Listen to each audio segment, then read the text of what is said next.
करीब करीब 17 साल का वनवास, 18 महीने की जेल, 4 साल की उम्र में भी जेल जाने की नौबत आई, इलाज के नाम पर विदेश भागना पड़ा। शेख हसीना की ढाका में शेख हसीना की रैली पर ग्रेनेड अटैक, 24 लोगों की मौत, उसके मास्टरमाइंड का आरोप लगा, उम्र कैद की सजा हुई। अस्थिरता का सामना कर रहे, जूझ रहे बांग्लादेश को अब उनसे उम्मीदें हैं। ऐसे तारिक रहमान के बारे में कुछ पॉइंट्स जिन पर चर्चा जरूर होनी चाहिए। 18 महीने वो जेल में भी रहे तारिक रहमान, और अब करीब करीब 35 साल बाद, 3 दशक बाद तारिक रहमान बांग्लादेश के प्रधानमंत्री लगभग ये तय है बनने वाले हैं। नए अध्याय की शुरुआत के तौर पर इसे देखा जा रहा है। तारिक रहमान पूर्व प्रधानमंत्री खालिदा जिया और पूर्व राष्ट्रपति जियाउर रहमान के बेटे हैं। 20 नवंबर 1965 ढाका में जन्म। 1971 में बांग्लादेश की आज़ादी की जंग के दौरान 4 साल के वो थे। 71 जब बांग्लादेश का जन्म हुआ, सिर्फ 4 साल के वो थे। कुछ समय के लिए उन्हें हिरासत में यानी जेल में रखा गया था। उनकी पार्टी बीएनपी उन्हें युद्ध के समय सबसे कम उम्र के बंदियों में शामिल बताकर सम्मानित भी करती रही है। जियाउर रहमान बीएनपी के संस्थापक रहे। खालिदा जिया 3 बार प्रधानमंत्री रहीं। 1991 में तारिक ने अपनी मां खालिदा जिया को प्रधानमंत्री बनाने में अहम भूमिका निभाई। 17 साल का निर्वासन भी इन्होंने झेला। इलाज के नाम पर ये गए थे, लेकिन डिजिटल तरीके से ये संबोधित करते रहे, एड्रेस करते रहे, कार्यकर्ताओं से लगातार संपर्क में रहे। तारिक रहमान पर दर्जनों आपराधिक मामले हैं, भ्रष्टाचार के मामले, 84 केस। सभी को इन सभी में उन्हें दोषी भी बताया गया। एक तरह से राजनीतिक तौर पर दबाने की कोशिश हुई। सैन्य समर्थित अंतरिम सरकार ने मार्च 2007 में तारिक को रातों रात गिरफ्तार भी कर लिया था। 2007 में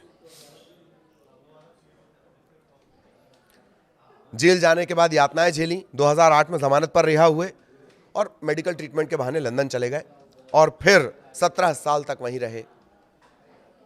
वहीं से कमान बीएनपी की संभालते रहे। 2024 में शेख हसीना की सरकार गिरने के बाद,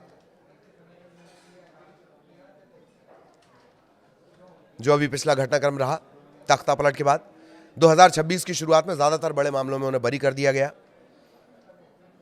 2018 का वो मामला जिसमें उम्र कैद की सजा सुनाई गई थी, उसमें भी उन्हें बरी कर दिया गया। सुप्रीम कोर्ट ने भी यही कहा, दोषमुक्त है वो, अब बरी हैं।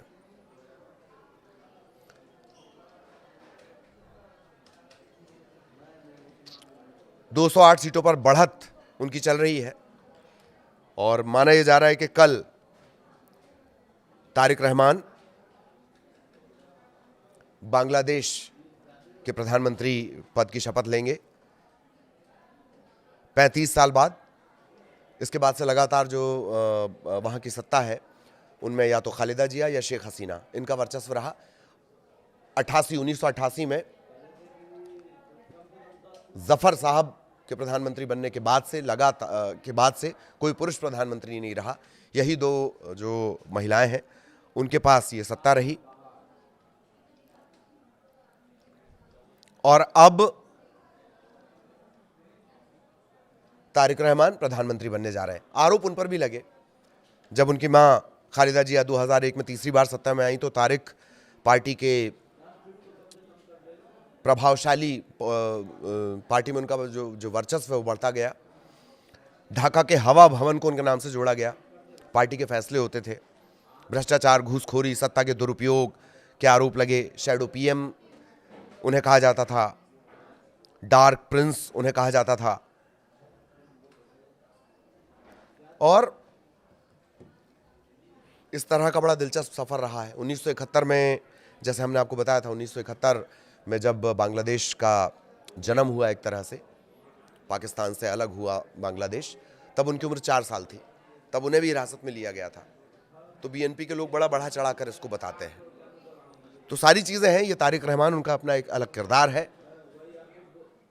और बांग्लादेश की बेहतरी के लिए वो अपने किरदार का किस तरह इस्तेमाल करते, इस पर सबकी नजरें हैं। नमस्कार।